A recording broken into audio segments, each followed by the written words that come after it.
All right, this is Pastor Megan and Travel Faithfully. I tried to fake it, but I can't.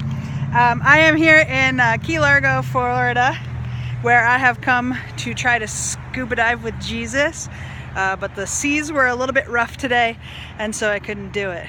And now I feel like Thomas.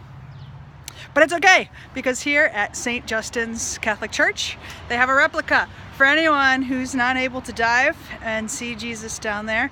And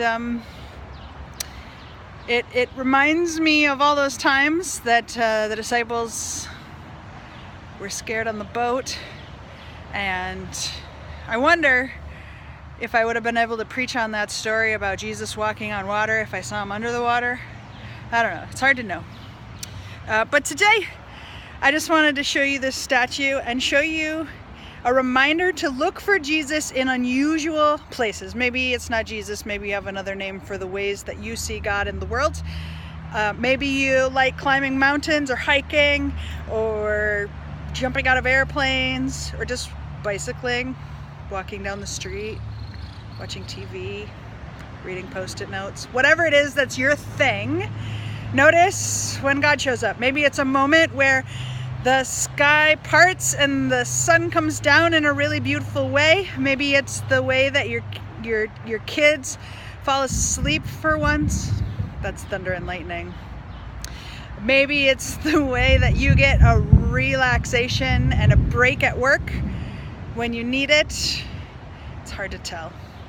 Whatever it is, take a little time and enjoy the sacred things in the world around you. God's everywhere.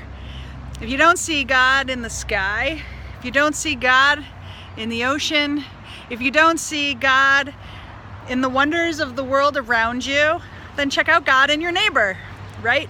In Matthew chapter 25, Jesus talks about wherever you see people who are in need, wherever you see people who are vulnerable or smelly or yucky or gross or who bug you or don't work as hard as you or whatever the thing you might possibly complain about, that person is Jesus. Really? Jesus is the people that bugs us? Meh, no fun. Maybe you don't want to find Jesus. The lesson is that when we learn to be more compassionate, when we err on the side of love, we've had a godly moment. And honestly, even if none of it's true, I think it is, I'm a pastor, but even if none of it's true, and the only way that God is alive is in our compassion and in our hearts and in our loving and in our poetry, whew, good enough for me. Take care, everybody. Have fun.